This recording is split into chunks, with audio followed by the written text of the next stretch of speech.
I think we're back. Sorry about that, folks. Yeah, it's technical difficulty there. I'll probably have to stitch these together for you. Hopefully, this is going back out to the same event. Let me just double check on that. But yeah, go ahead. Oh yeah, it's going right now. Where did we leave off? I'm sorry. Oh, we were just talking about the delays and like how long it takes to process everything. And I was saying there are countries where individuals don't have to file tax returns because the government essentially already knows everything they need to know about you. But one reason we file returns in this country, there's a lot of people that don't need to. But one reason we do is because so many people are self-employed. We have such a massive percentage of our population working in the gig economy. So the IRS needs someone like me or someone like you who is self-employed, and most artists are, at least to some extent, to file our returns so that they know how much income we received from our various gigs, how much we spent on business deductions, and therefore how much net profit we pay tax on. But there's also been a lot of complicated things that require confirmation or reconciliation between what the taxpayer says and what the government knows to be true. So last year we had, in 2020 and into 2021, we had those economic impact payments or stimulus payments. It's not stimulus, it's relief.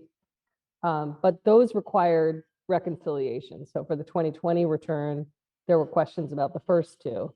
And for 2021, it'll be a question about the third payment, which was, I think, for $1,400. So that's the kind of information. Hopefully you all are getting those letters from the IRS saying, last year, 2021, you received $1,400 from the stimulus payment. And if you don't get the letter, you can go to irs.gov and find out for yourself, or even look on your bank statement, or try to figure out in your own way whether or not you received the payment. Because if you say that you didn't get it, but you did, that's going to hold up your return, and that's going to require more work from the IRS. So that's the kind of thing that's going to slow down the processing of returns this year, as it did last year. Another little thing that, well, not so little, I suppose, is the child care tax credit, which is really kind of a misnomer in my opinion. It's a tax credit for anybody who's providing primary care for anybody of any age, but the child care tax credit it's a credit that's existed for a long time. Do you know how long that's existed? I thought it had been since like basically the 1930s or something, but Yeah, it's been a while. I was going to guess the 70s or something, 60s. But yeah, the child tax credit has been around for a while. It's basically just a credit that you get when you have children, as a way to offset some of the costs of childcare, some of the costs of rearing and raising a child. Um, and well, I don't know, I don't want to go off on too much of a tangent, but yes, so that was really the child tax credit was radically increased midway through 2021.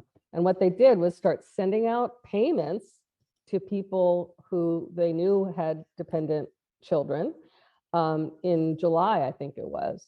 So that's another thing that's going to be part of your 2021 tax return. And it makes it really important. I can't say this clearly enough. Even if you're not required to file your taxes for 2021. Like if you didn't earn enough income to file in a normal year, file your taxes in 2021, because there's so many credits. The earned income tax credit was reformed, the child tax credit, that you might be able to get some serious money back from the IRS if you file.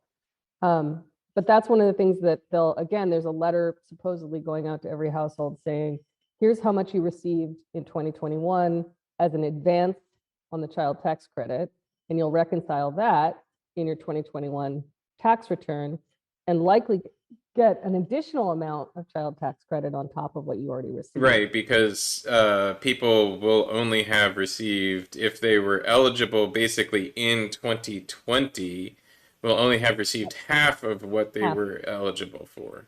right? So if you Um, got yeah, $300 a month for 6 months, that's 1,800 that you already received, but your credit for the year is 3,600. So when you file, you'll get that additional 1,800. right. And then for people like me whose tax picture changed during the year, obviously we have a new baby. She's not a year old yet. And the IRS never rolled out their change of status form like they said they were going to. Um, So we had no way of notifying the IRS that we had a baby. Even though they know that we had a baby, they just, never got around to it. They based everything off of your 2020 tax picture. So say you had another baby in 2021, or you changed your caring status, like say you were caring for an elderly parent and they are now no longer under your care, so now no longer dependent on your taxes. Those things all will affect how you file for that credit.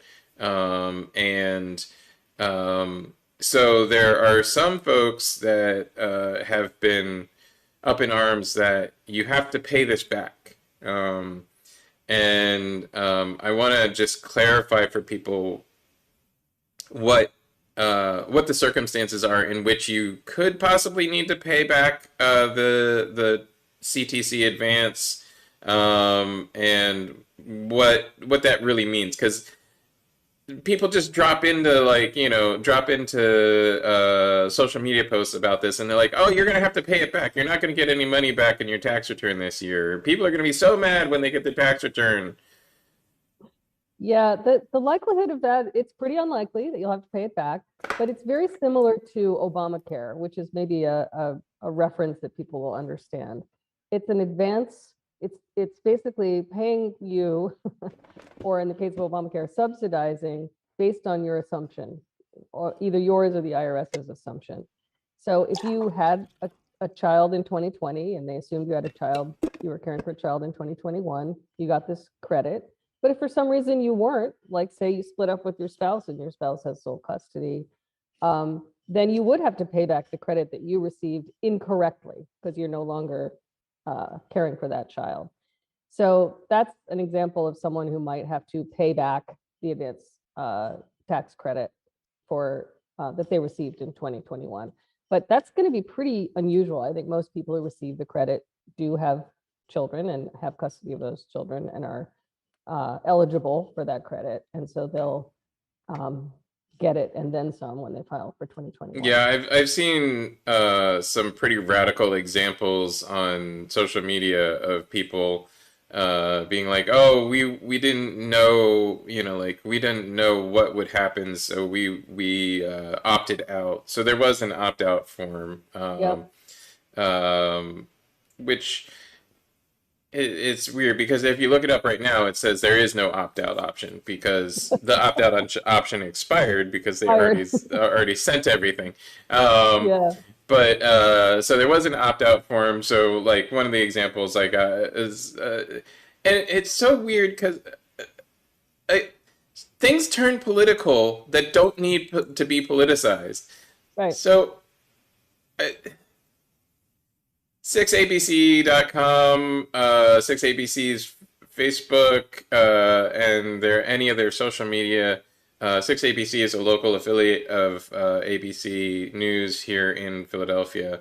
Um, I swear is the most weird political hotbed of conservative viewpoints that I've ever seen in just a random place. Like it's like if Mm. you look at any post, there was this story about the man who was killed in rural Pennsylvania after being invited by his coworkers to a rural Pennsylvania cabin.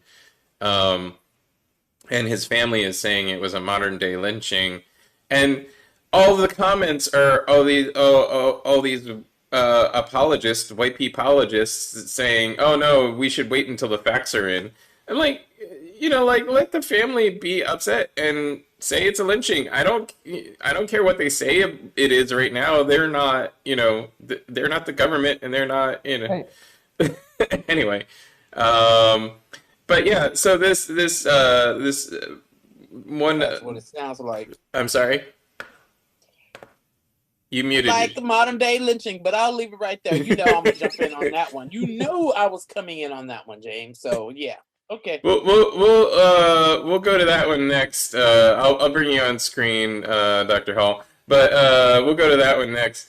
But so 6 ABC post about the tax thing.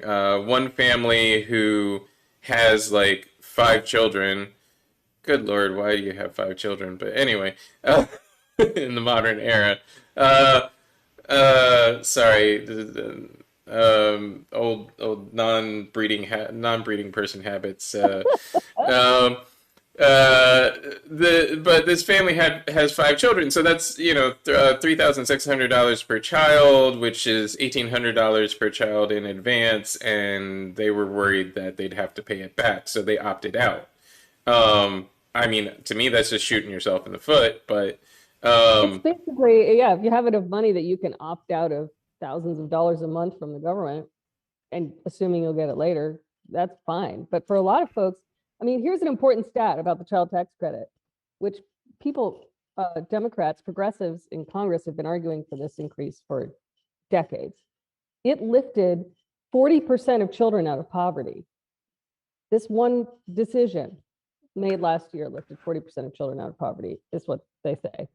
That is huge. Like, we basically did a huge service to kids that are food insecure, kids that are living in poverty with this child tax credit. So, whether people opted out because they didn't want to have to risk the possibility of having to pay it back, or, whatever, like all this kind of like noise and nonsense about it just undercuts the reality that we have children living in poverty in the richest nation in the world. And this was a successful attempt to help alleviate some of that.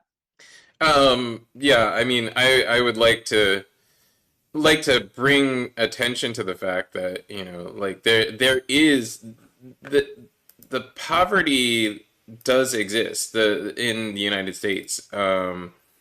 That we do have children and adults living under the poverty level, and the poverty level hasn't been adjusted up to modern cost of living in Right. what, it's been like 10 years, That's 15. right. It's still at like $13,000 a year or some, insane amount that makes no sense. Right, so I think it's 1970 salaries Yeah, levels. exactly. yeah, Right. So it's more than 13 years. So it's been a while. yeah, so we have, but we have children who like literally the only time they eat is when they go to school, and they Right. get free lunch. And that's a problem in what is the richest nation in the world, the most wealthy nation in the world, perhaps not the richest. Semantics, but Amen. Indeed. um, so. Let's talk about that modern day lynching, Dr. Hall. Feel free to, do you know the story well enough to just lead into it? No, I don't. But it has all the makings of it. So I don't. I'm not. You would have to tell me something extraordinary for it not to be. Well, so the unextraordinary parts are that, well, the story thus far, that the factual story thus far is that a Jamaican immigrant who in Jamaica was an outdoorsman. He taught and participated in fishing, hiking, camping, and other outdoorsman pastimes. Immigrated to the United States, to the Pittsburgh area when he was about 16. He was in his 20s, and he'd been working for a company for a few years. Had recently left the employ of that company. Was invited by his former coworkers to go to a cabin in the woods for just a weekend of camping in rural Pennsylvania, in Wyoming County, I believe, and ended up dead. He was shot 9 times. The coroner's report did not note anything other than cause of death. Um, and the family had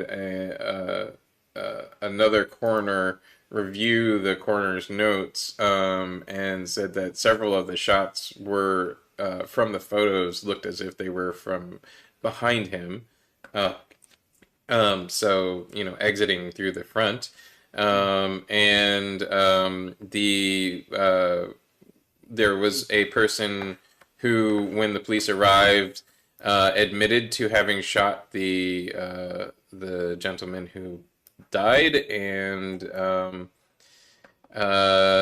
they arrested him and the other people and released them all after 72 hours, and the district attorney in the area is refusing to prosecute the case. You know, between Philadelphia and Pittsburgh is Alabama, right? Well, I recently posted a meme that Central PA is the funniest place in the world because you got a bunch of Italians who think they live in Alabama. But yeah, but funniest thing I've seen in several weeks. I was driving home yesterday, and there's a certain somebody, and if this is you, I apologize. It's just funny to me and probably other people. But you have a three per sticker. You have Italian flag Punisher sticker, and you have a Blue Lives Matter Punisher flag sticker on the back of your Jeep. And that is just, it's a brand new Jeep Commander, and it's bright red, and he has this like flame decal on the back window. I mean, if it wasn't so stereotypical, it would be even more funny. But yeah, I hate to tell you, but white supremacists do not like Italian Americans. Uh, the reason why y'all have Columbus is because the KKK was killing you too. Um, how do we forget this history? How do we like not learn this history? Like I honestly didn't learn. Part of it is about being absorbed. When you're absorbed into whiteness, it becomes easy to forget your history because then you are benefiting from that whiteness. You are no longer seen as the Italian immigrant or as the Irish immigrant or whatever. You absorbed into that whiteness, into that purity, and your ethnicity is erased. That's difficult for people of color. We can't erase our ethnicity. It goes with us wherever we go. As soon as you see me, you see my ethnicity. It stands out loud and clear. But for other people of European descent, those who may have been lesser than, I was listening, it was really interesting. I was listening to a lecture yesterday and about the invention of whiteness and how whiteness was invented here in the United States, particularly to keep people, poor people, working class people of all colors, black, brown, white, or whatever, fighting against each other so that the white elite could continue to do and rape and pillage the country any way that they wanted to. So by having, because they realized if they allowed us to continue to converse and get to know each other, we will discover that we have a common enemy. So we see this begin to happen during slavery. So at first you had white European lower class groups coming in as indentured servants alongside of African enslaved, and they work side by side. When the elite realized that, wait, we're outnumbered here by all these citizens who don't own land, who have no, and if they rise up, that's going to cause a problem. So what do? We go start telling the poor whites, oh, we're going to get rid of indentured servitude, and we're going to pay you to now become overseers, to become, the ones who are in charge of the blacks, become, those slave patrols. And so you are going to help us keep our enslaved, and we're going to pay you and let you become part of us. We're going to give you some voting rights. We're going to give you now the right to own land. See, and all those things were not available to the indentured servant before that. So in order to get them to go against these people that they had been working with, the enslaved that they had been working with in the field, they promised them this movement into a level of whiteness, this idea, this closer proximity to the white bright. And it keeps going on throughout history. Like it keeps going on throughout history. This pattern repeats over and over again. Indeed. If you want to see some more recent examples within several most people's lifetimes, I don't know what the median age is right now, but within a large number of people's lifetimes, you can look at Fred Hampton. Fred Hampton had the Rainbow Coalition. Fred Hampton had poor blacks, poor whites, poor everybody in the Appalachians all working together and going, wait, what? Why? What?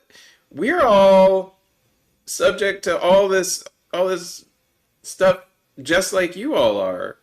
And they all started working together. Oh, no, we couldn't have that. No, so. There's a great play called The Big White Fog, written by Richard Wright. From the 1930s. It was part of the WPA theater project, and he talks about it. The whole play is about the people coming together. It is so, you cannot find that play, and nobody, it's because it has been so suppressed. I've only seen a couple of copies of it. Somebody Xeroxed it for graduate school. We had to read it for graduate school, but you can't find it to be able to produce it. But it looks at, so the Rainbow Coalition, the Poor People's Movement, all the various and sundry throughout decades, people recognize the game that's being played, but we're so caught up in the system, sometimes it's hard to break away out of that. How do you break out of something that's the norm? How do you break out of the matrix? You know what I'm saying? That we have caught ourselves in, and make people confident enough to feel that they can do so, and that they still will be able to live. I think we're afraid of breaking the system because we don't know what's after that. We have to build the tomorrow, what comes. I would say what's after that is the same thing that was before it, but what do I mean by that? Is that, people have lived on this planet for ever, Right. So I'm talking more about the social structures. Yeah. What will there, people, I was talking to the New World Order and the New World Order, and it's like everybody's dreaming about this New World Order, and we're seeing it in a negative sense. And my question is, it is not real yet. It has not formulated. It is not solid.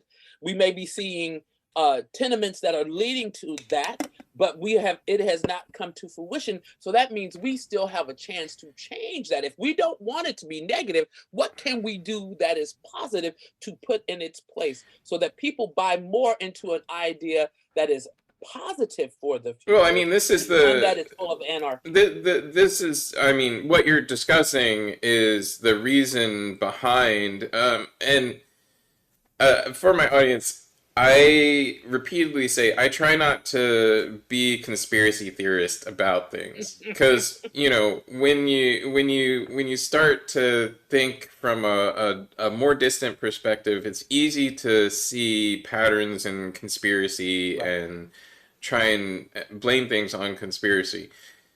So this isn't a conspiracy theory so much as just this is how our social interactions have pushed elements of our society. And that is, if you look at it, there is a drive towards delegitimizing education, a drive towards making education bad, making other perspectives, wide perspectives, negative. Like suddenly, the wider your perspective is, the more well-read you are, the more knowledgeable you are in general, the less trustworthy you are.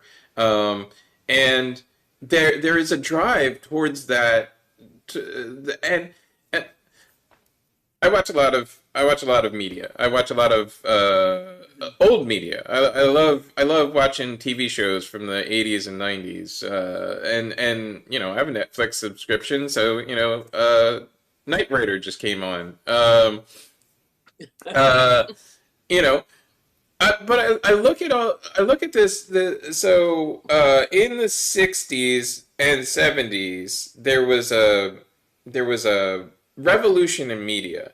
You had characters who race did not matter. Race in productions literally did not matter through much of the 70s. Like you had fully integrated casts. You had heroes that were black, you had heroes that were white, and it really, like, if you watch them and read the scripts, they don't matter. Like, it doesn't matter. Like, it's not about the character being a black man, it's about the character just being a good man. And you had women in leadership roles, in hero roles for the first time in popular media. And then the 80s and 90s happened, and those things all went away. And I watch these older shows, and I'm interested in seeing the echoes of how what's built to today's social structure exists even in that one generation older of media. So you start having pushback against the news, journalism in general. You have open calls in nonfiction, or in fictional media, in fictional characters. You have open calls of those fictional characters calling the news unreliable and repeatedly delivering the message that the news gets things wrong. And then you have open calls, just like sci-fi had an era of where when Mary Shelley started science fiction, it was because it was a reaction to the rapid advancement of science. The scientist was unreliable in those narratives, and always was unreliable in those narratives. And you had this echo of it in the 80s. You had this echo of the scientists are unreliable. They're doing things, but can you trust what they did? Is the science going to come back and bite you in a negative way? Are the scientists doing it on purpose? And now you have that again. You have this, but now it's, instead of being in nonfiction, or instead of it being fictional characters, it's non-fictional people who, and I forgive me, I still don't quite understand the Fox News model of real people being entertainment, but you have these real people who are supposed to be entertainers, calling into question the real people who are scientists. Um, One of the best comments I've seen that just exploded my mind, um, is that what's his name? Shoot, who's the guy on Twitter or on Instagram that has the big Joe Rogan? Um, Yeah.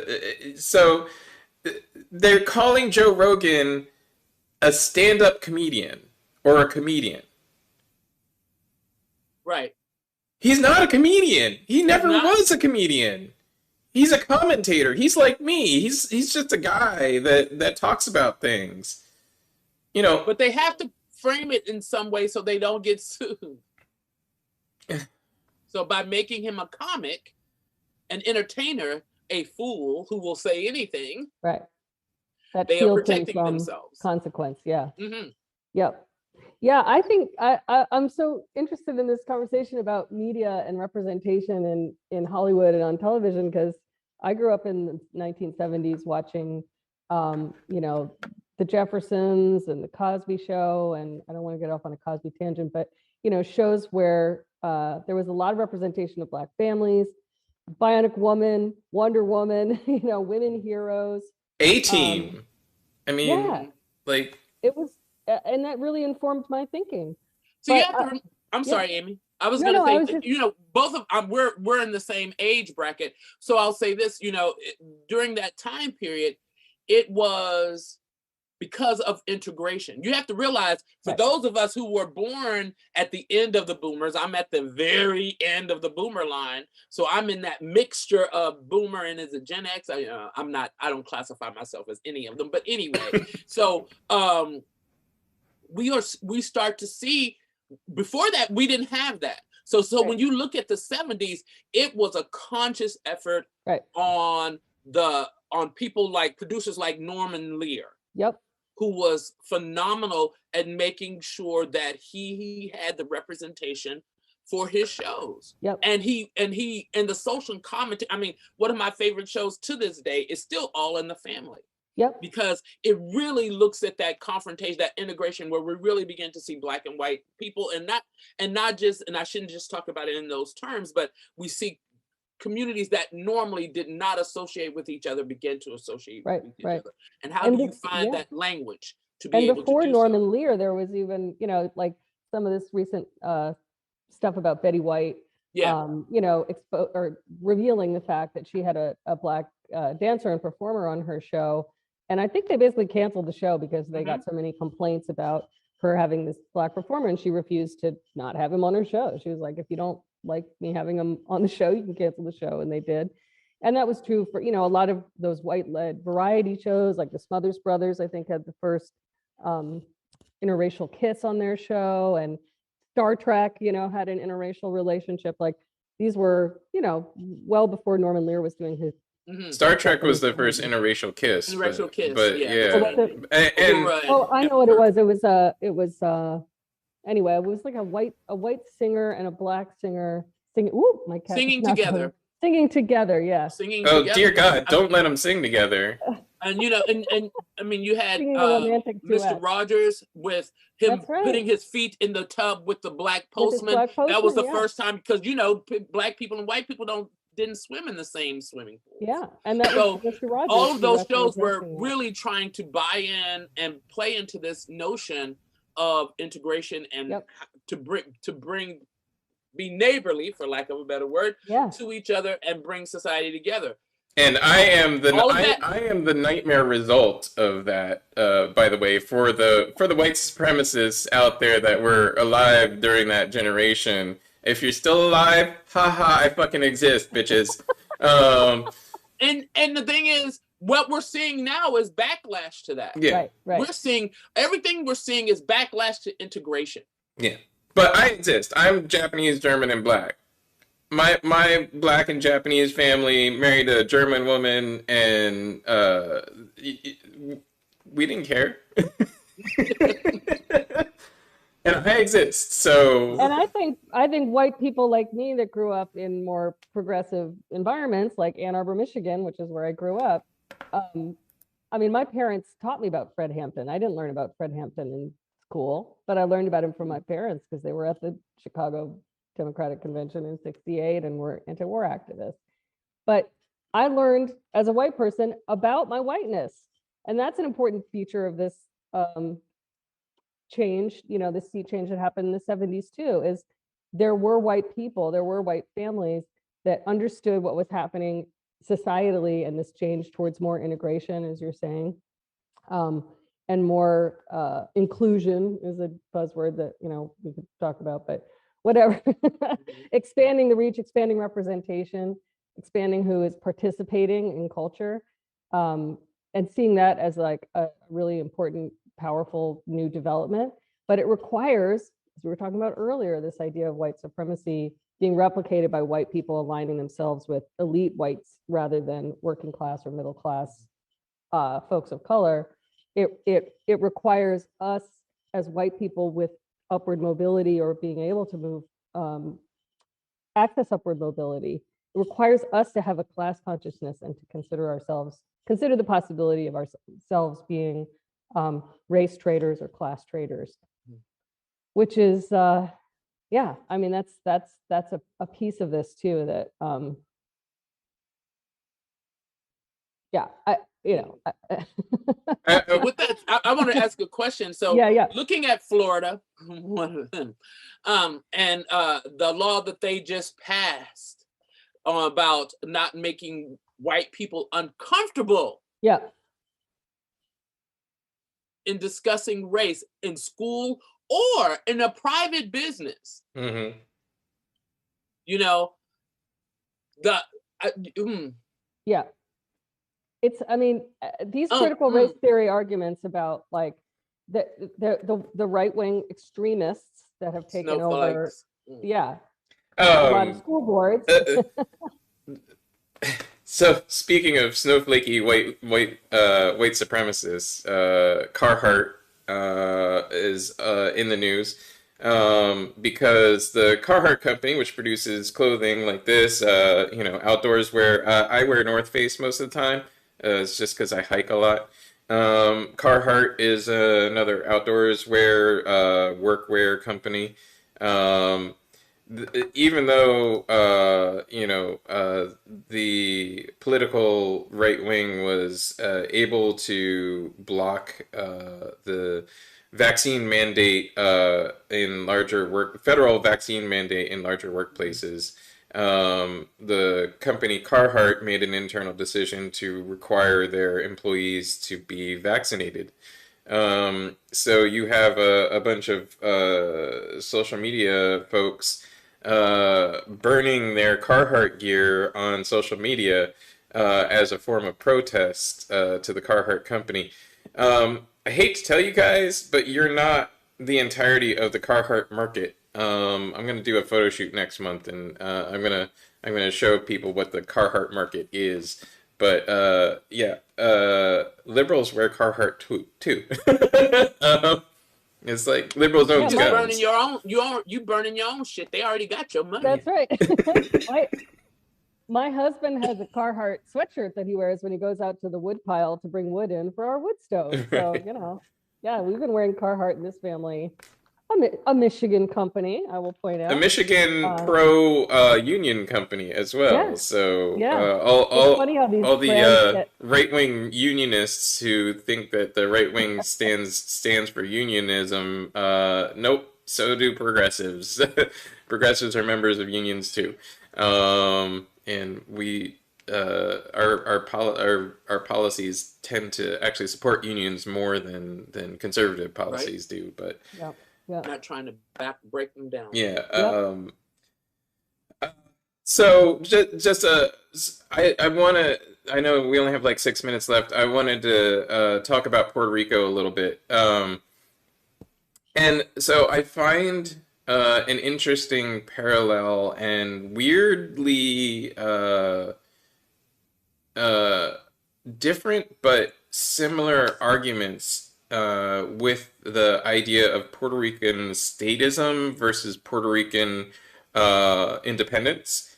Yep. So there are a lot of Puerto Rican separatists. There are, and I mean, it's a political position. I have no argument with you that you want to be an independent state. The United States is not treating Puerto Rico as, in fairness, as a part of the United States, even though all Puerto Ricans are United States citizens, and Puerto Rico is a territory of the United States. The federal government does not treat Puerto Rico very well, and it want some paper towels? Yeah.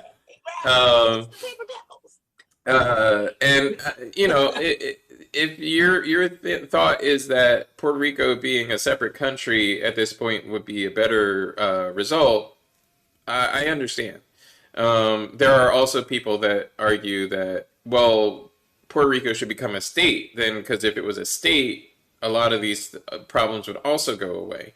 But you have in the United States conservatives like Mitch McConnell arguing against DC and Puerto Rican statehood because they are primarily districts of color.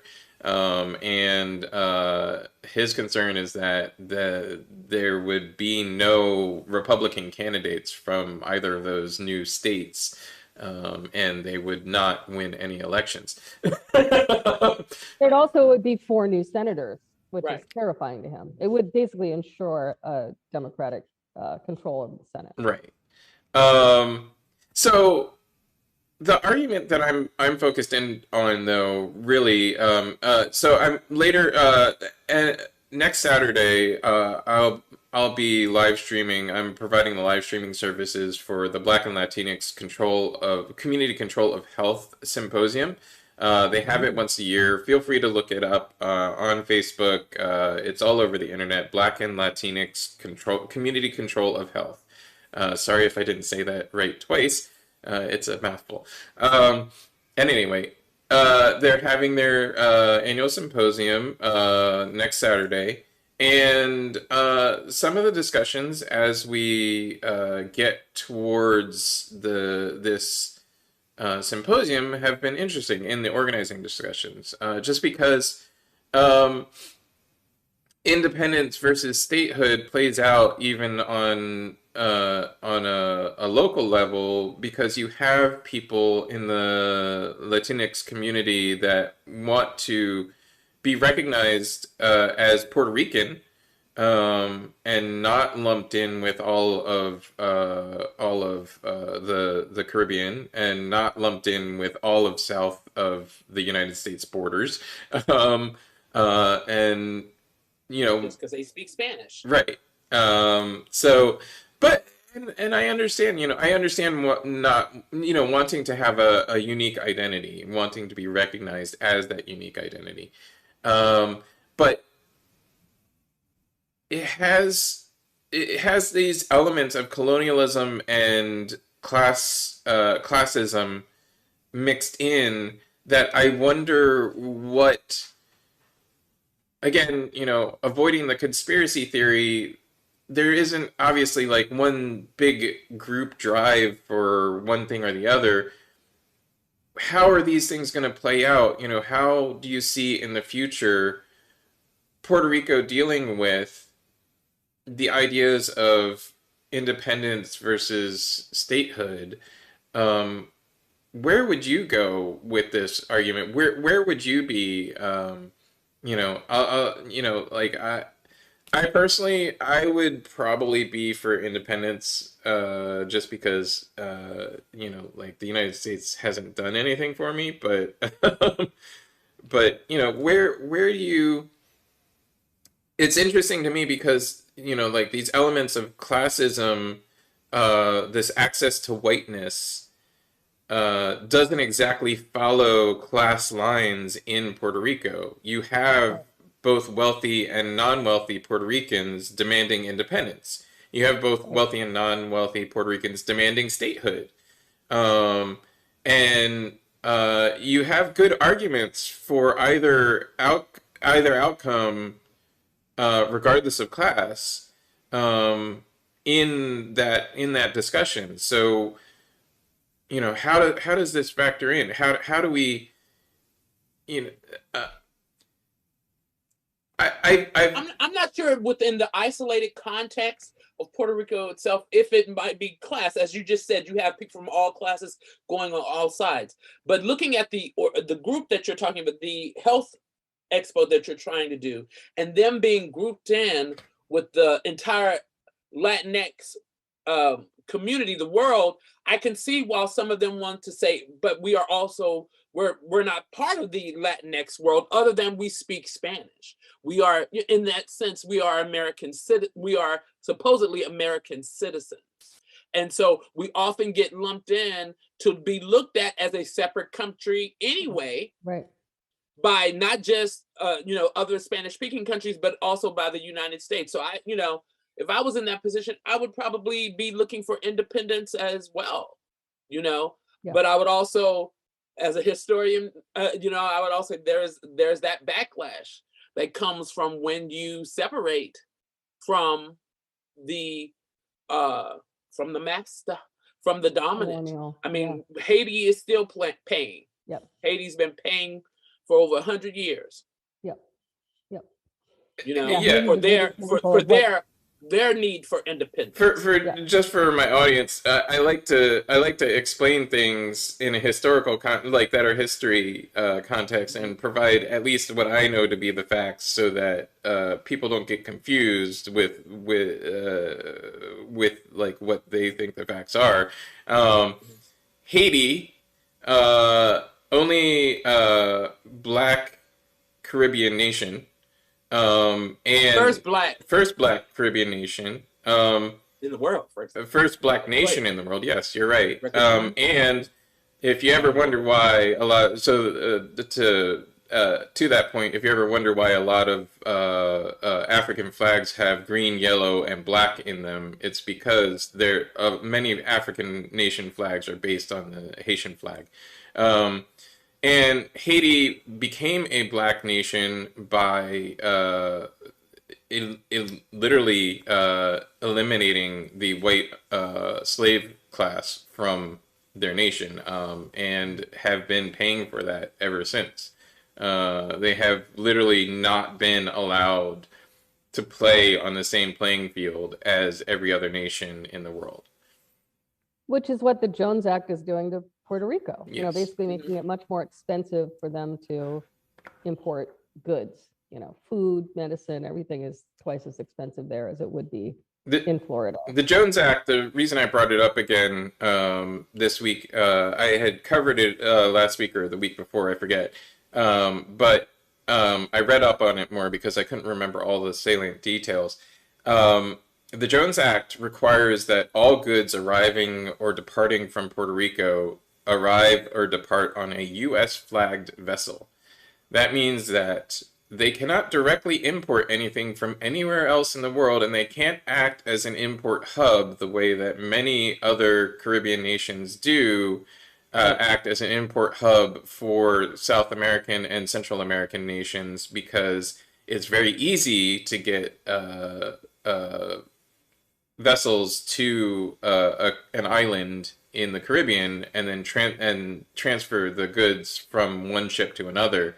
But the Jones Act immediately eliminated that possibility for the country of Puerto Rico. Yeah. It would make them too independent. It would give them too much money flowing into that island, so that the idea of being independent will become much stronger. Yeah. So by keeping them in American territory, America would be the ones who would gain those tax dollars, gain all that money from the importing and exporting, rather than it staying on that island itself. Yeah. So yeah, they're going to strangle it one way or another in order to keep it dependent. And then, also I'll briefly touch on the fact that we've saddled Puerto Rico with debts that are ridiculous. And the most ridiculous part about the debts that we've saddled them with, and this goes also to wildly divergent stories, but this also goes to education debt in the United States. We're charging them interest on it that they will never be able to pay, so that the debt becomes more than it ever was. Yeah. Your interest is more than your actual loan. Right. Yeah. So but yeah, that's why people fight against statehood and also fight for independence, but also an argument for statehood, because those debts would instantly be canceled. You would instantly, the Jones Act would become irrelevant, because you can import things directly to Puerto Rico now. It's a state. And the federal government bails out states that can't pay their bills. Right. You know, that is a benefit of statehood, is that, you know, states like New York offset and subsidize states like Kentucky, where Mitch McConnell is from. And probably why Mitch McConnell argues directly against DC statehood. But We'll also talk about Mitch McConnell, the openly racist leader of the Republican Party in the Senate, at another time. I could probably do a whole entire episode on him Please. and his African Americans vote equal amounts as regular Americans. Americans, that's Yeah. right. Anyway. And just to answer your question, James, I think like I'm for self-determination. Like I'm for Puerto Ricans doing whatever they collectively Indeed. decide is best for them. And also for the other territories of these lands currently called the United States, which, you know, part of the problem is we who live in these lands currently called the United States don't often even know that we have these territories like Guaja, Puerto Rico, um, Guam. Guam. The I met someone, an artist recently from Saipan. You know, I was like, wow, I have literally never met anyone from Saipan before. Um, you know, we just have such a an intentional ignorance about all of these places that the U.S. has colonially inhabited We for so should we long. should talk Hawaii versus Puerto Rico one day, but yeah, Oh, wow. Yes, yes. yeah. All right, it's past 11. It's 11:06, and I want to respect everybody's time. I really appreciate you guys for coming on, talking with me, talking taxes, and then talking today's topics. Always, as always, please come back on anytime you're available. Um, any last thoughts, Amy or Dr. Hall? Thanks Good. for having me. File your Thank you. taxes. File your taxes. If you're an artist, check out Tax Prep for Philadelphia artists. And just so everybody knows, I use Tax Prep for Philadelphia artists, but I am not being compensated for mentioning them on the air today. And I just wanted that open uh, visibility there. Thank you again for being our guest, and I'm gonna go to a screen of just me. But yeah, come back as soon Bye. as you can. Thanks again to my audience. Really appreciate you watching the show. Um, uh, we wouldn't bother having a show if we didn't have an audience, and really appreciate your comments. I've seen a lot of comments coming across today. I didn't really get to address any of them, and I apologize. The conversation's just so great with Dr. Hall. Anytime Dr. Hall's on, and I get lost in the immediacy of the conversation. But thank you for your comments, and if please keep watching. Hit the subscribe button on our Facebook page or YouTube page, wherever you're watching. Hit the like button on this video. It helps it get promoted to other people. If you think it's valuable, share it on your page even. The replay will be watchable within a few minutes of the end of the video. And please come back again next week. We'll have actually, we're going to have the week off next week because of a show, but please come back a week after next. We will have more guests, and we will have more current topics, and we'll talk to folks about what's going on in the world. Maybe we'll get to that Hawaii versus Puerto Rico conversation, and investigate a little bit more what's going on right now. But yeah, if you like what you've seen, we are viewer supported, just like your local PBS station. We take donations through Patreon, patreon.com/Late Thief Productions. So hit us up there. We have membership levels as little as $5 a month, or excuse me, as little as $1 a month. $5 a month gets you access to a lot more than $1 a month does. And feel free to join and leave at any time. Feel free to reach out to us on Patreon if there's something that you'd like us to cover, or something that you didn't see that you'd like to comment on. And yeah, tune in next week or week after next, and I'll see you then.